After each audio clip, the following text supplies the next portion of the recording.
Right out of the gate, Stacey Apple and David Young showing their contrasting views during a live debate sponsored by KCCI and the Des Moines Register. Tonight we have team coverage. Ryan Smith is live at Simpson College with audience reaction. But first we start with Todd Magel in the studio.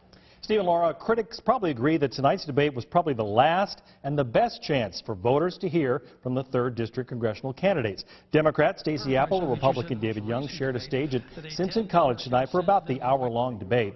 Not much in the way of fireworks, and it turned out to be the first question that pulled the gloves off for both candidates. It's the question of allowing terrorists to have passports. Young went on the offense right out of the gate.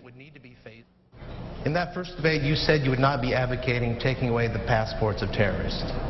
You can't take these things back when you're a member of Congress. Your vote is your vote. You need to be decisive. You need to show leadership. You said that. It was in the first debate. It's on the tape.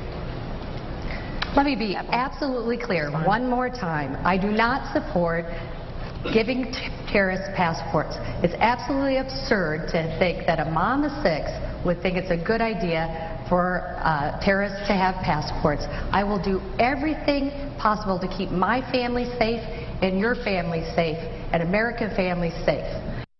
Now, Apple calls Young's positions on most issues extreme, and when it comes to Ebola, Young tonight says he would advocate passenger screening at airports.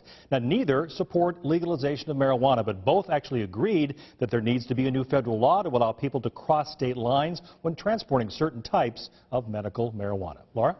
Thanks, Todd. Our team coverage continues with Ryan Smith. Ryan, you got reaction from the voters in the audience tonight.